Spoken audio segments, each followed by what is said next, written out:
biaya jangankan biaya semester segitu, zaman sekarang biaya semester yang lebih kecil dari situ banyak orang kalah.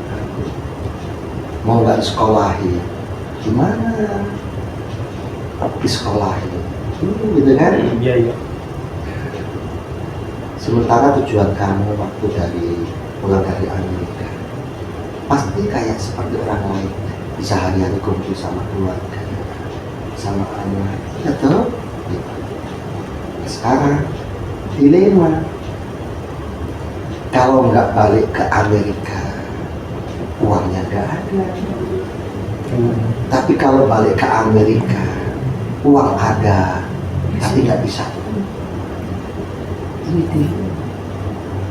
Tapi tenang, kamu punya saya minta tolong. Yuk kita pikir bareng-bareng gimana caranya kamu bisa kumpul sama keluarga dan anakmu bisa beres sekolah. Kamu sudah ada gambaran belum harus seperti apa? Ada kan? Saya dengar dari orang-orang buka franchise seperti itu, hasilnya gede. Punya 3 aja itu lumayan. Uangnya dari mana? Emang tak punya dari Amerika habis, nggak cukup buat beli franchise ini lagi. Terus menurut kamu apa yang mampu bisa kamu lakukan? Jadi kita cari bareng-bareng. Mumpung ada teman, mumpung ada teman cari solusi. Agak berat memang sih. Kalau nggak ada modal sama sekali untuk mendapatkan uang gede seperti itu ya agak berat. Karena zaman tua usaha naon sih harus pakai duit. Semuanya pakai uang. Semuanya pakai uang. Tapi gini, kalau seandainya kita lupakan semua bentuk usahanya, kemudian kita fokus bukan untuk hari ini. Biarkan hari ini menjadi rumit terlebih dulu. Biarkan hidup hari ini itu jadi pelajaran buat kita. Kan hari ini terjadi kayak begini nih, waduh punya bayaran sekolah gak ada uang gitu kan. Ini kan semua terjadi karena kita tidak mempersiapkan dari jauh-jauh hari. Artinya nanti kalau kita tidak mempersiapkan untuk tahun depan, maka tahun depan kayak begitu akan terjadi.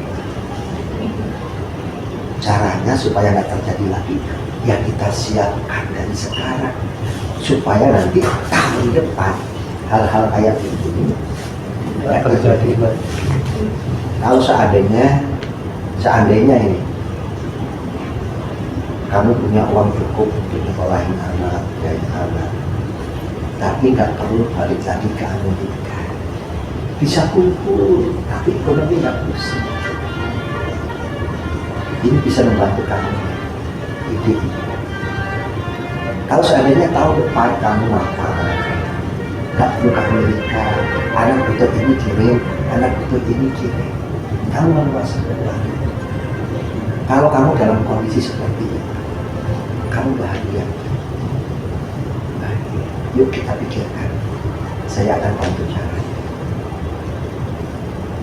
Saya dulu juga pernah dalam kondisi seperti itu. Terus kemudian teman saya bilang, ya susah kalau mau buka usaha nggak punya modal, susah. Apalagi modal pinjam bank, resikonya tinggi.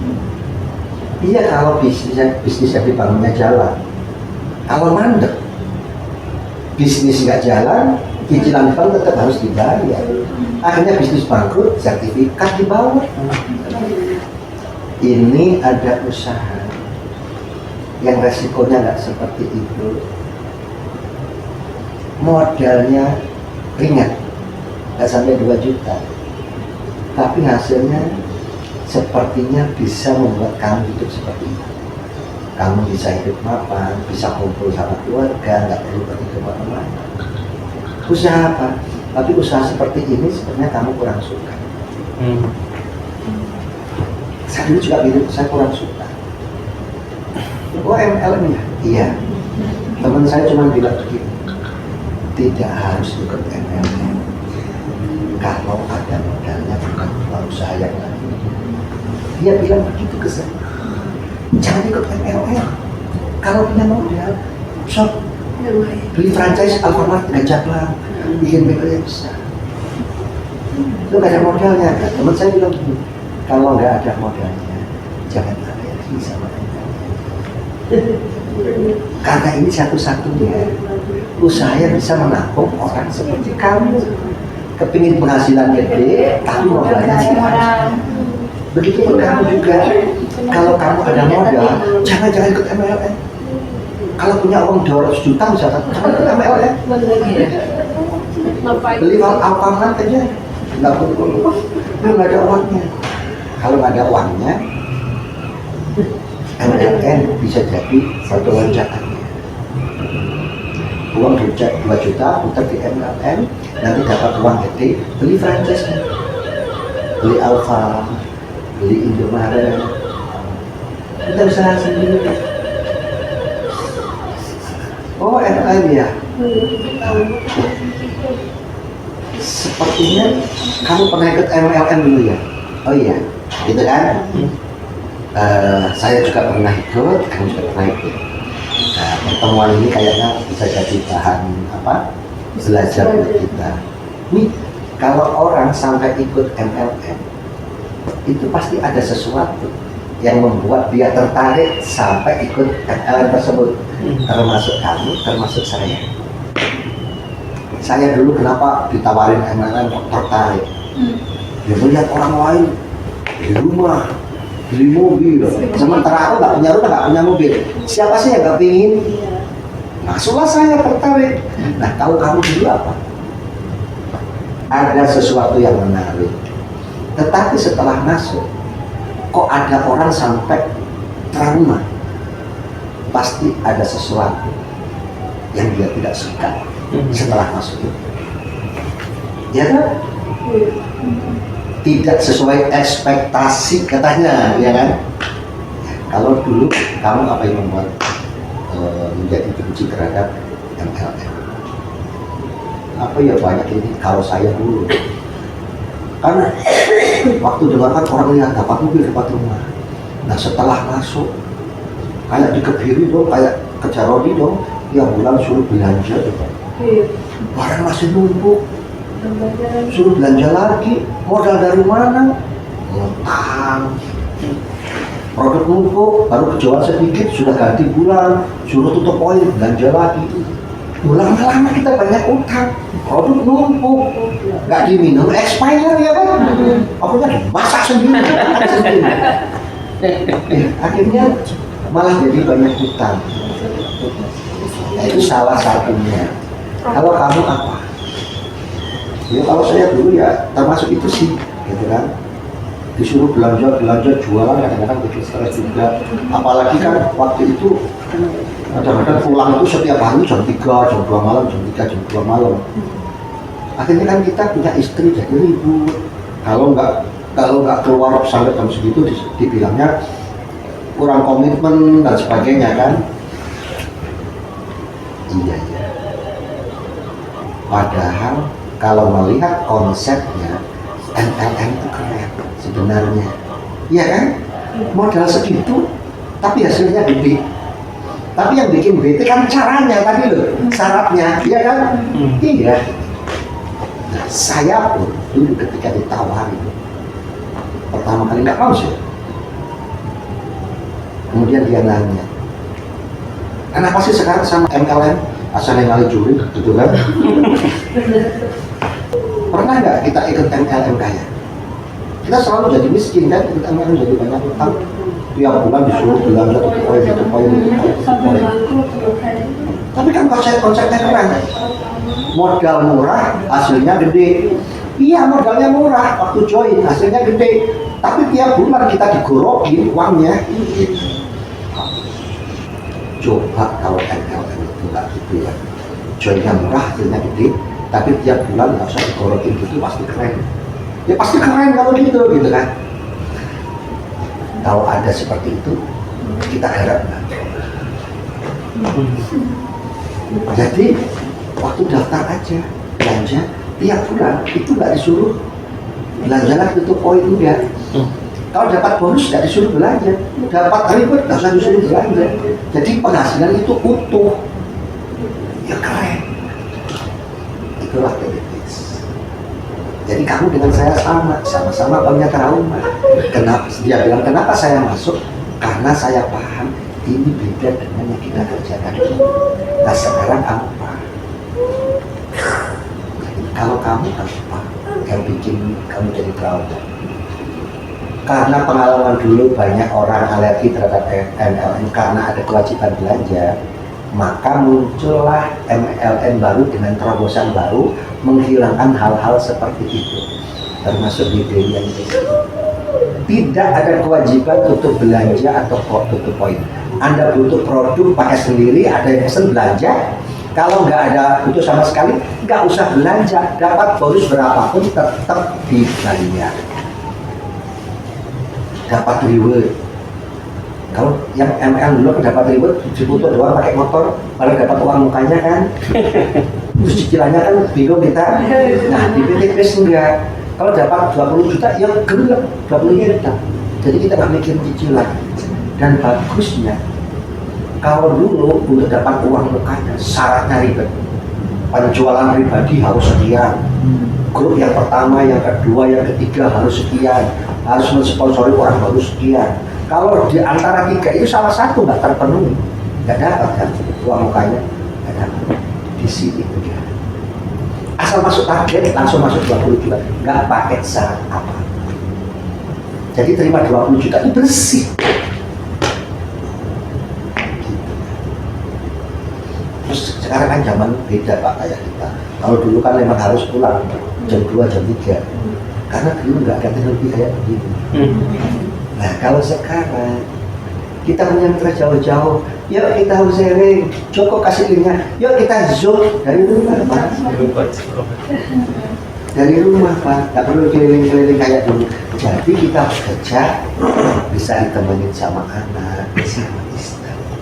Dan kebetulan kita punya kelasnya sebagai fasilitas online seperti itu. Salah satu alasan saya yang membuat saya keluar dari traumatik multi level marketing. Saya pikir semuanya sama, pasti casingnya doang yang beda. Ternyata setelah saya masuk ini benar-benar beda. Gitu ya. Saya lebih senang kalau Bapak mencoba menggali informasinya dan mencoba melakukannya. Cocok lanjut, nggak cocok istirahat. Memang enak sih kayak kembali ke Amerika, uangnya gede, tidak seperti UMR di sini. Tapi kadang ya dilema juga, punya uang gede tapi tidak bisa nangkep muda, tidak bisa ngobrol dengan muda. Yuk kita pikirkan caranya supaya kamu punya uang gede, tapi terlalu jauh-jauh lagi. Kamu ada ide nggak? Banyak kok usaha yang bisa menghasilkan penghasilan di atas 25 juta setiap bulan. Kalau 25 juta cukup tahu buat anakmu kuliah kan? Cukup buat ini, iya. Banyak kok. Buka bengkel hidrolik kayak begitu bisa dapat 25 juta. Punya laundry katakanlah 5 cabang saja, kita bisa dapat 25 juta. Nggak perlu pakai cabang. Kenapa nggak lakukan itu? Iya juga ya. Ada sih sebenarnya yang bisa menghasilkan penghasilan 25 juta, modalnya kecil. Tapi sepertinya kamu pasti nggak suka dengan usaha. Mau dengar nggak? Iya. Oh iya kan? Sebenarnya bilang kamu pasti kurang suka dengan usaha seperti itu. Makanya nggak usah ikut bisnis seperti ini kalau kamu punya. Tapi kalau nggak ada uang, jangan yang begini ya. Ini satu-satunya industri yang mampu menerima orang seperti kita. Kahayangna gede, modalnya. Jadi jangan alergi. Jadi jadikan industri ini sebagai batu loncatan untuk mendapatkan modal. Kita garap 1 tahun misalkan industri ini, saya nggak suka ikut bisnis beginian, lupakan saja dulu rasa tidak suka. Karena memang kita nggak punya pilihan. Ini satu-satunya industri yang menampung orang seperti kita. Kalau yang udah gede, nanti setelah 1 tahun kita punya penghasilan dari sini. Baik, mau beli franchise Indomaret, baik, mau beli Alfa, nggak ada modalnya. Nah terus gimana kalau nggak ada modalnya? Bingung juga, kasih saran. Ada yang modalnya kecil, kamu nggak senang usahanya. Kamu ada yang senang usahanya, nggak ada modal. Gini bro, gini. Aku tahu kamu ingin punya sendiri tapi nggak ada modalnya kan? Bagaimana kalau gini? Kita lakukan sesuatu yang nggak kita suka dulu. Karena ini yang bisa kita mulai dengan modal 2 juta. Ya kan? Mulai kita kumpulin uangnya. Dapat nih 500 juta misalkan ya. Dapat nih 500 juta. Buka modal usaha sendiri. Ini franchise. Bikin kafe. Jadi bisa akhirnya. Dan kamu punya usaha yang kamu suka. Gimana kalau gitu? Kan kamu nggak sendiri, ada saya nggak sendiri, ada kamu. Jadi orang Sunda mah yang rumah kudu akur, amis orang babarnya, pahit beut orang babarnya, hesek teh lamun kusoran orang Sunda, lamun babarnya mah jadi gampang. Sieun teh lamun kusoran bunga berima jadi walian. Jadi fokusnya jangan di sini. Fokusnya tahun depan, 2 tahun kemudian kamu punya minimarket sendiri, kamu punya kafe sendiri. Fokusnya ke sana. Dan itu bukan sebentar. Gimana kalau gitu? Terus kumaha? Nggak harus ketemu jalannya. Kalau nggak ketemu jalannya, itu bakal rugi terus. Harus kita pikirkan gimana caranya supaya kejadian ini nggak terulang di semester pergantian tahun ajaran. Kita cari ide. Orang tersopir, orang teh dulu, ayo kita cari ide. Mentok pada akhirnya terkendala dengan modal. Itulah salah satu alasannya kenapa saya ikut bisnis ini. Nah sama. Kahayang mah gede, kawul. Akhirnya ya terpaksa ikut beginian. Nah kalau saya punya uang mah gede buka rumah makan, punya uang udah 2 miliar misalkan, kan uangnya dari mana?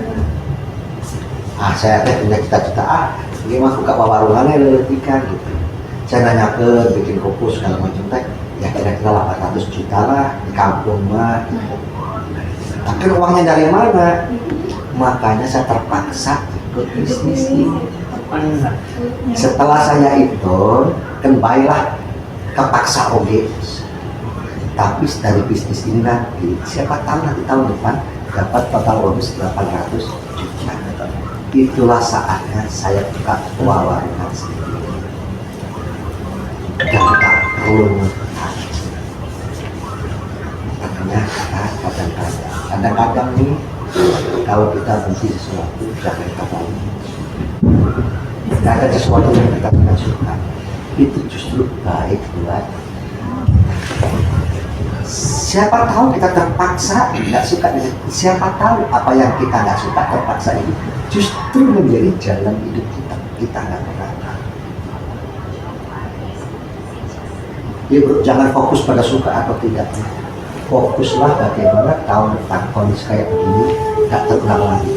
Kebayang nggak? Kamu hari ini melakukan sesuatu hal yang nggak kamu suka. Ini nggak, kamu nggak suka ini, kepaksa segala serba kepaksa. Tapi nanti setahun kemudian, 2 tahun kemudian, kamu hidup santai.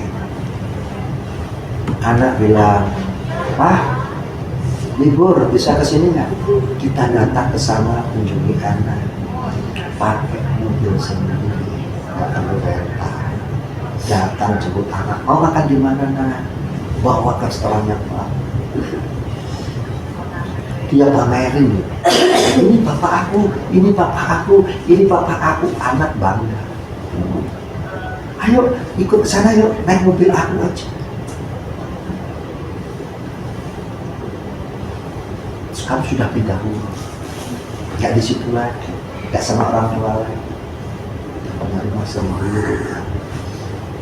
Bayangin saat itulah nanti kamu akan bilang, terima kasih ya Allah, justru hal yang tidak saya suka menjadi wasilah saya bisa hidup seperti ini.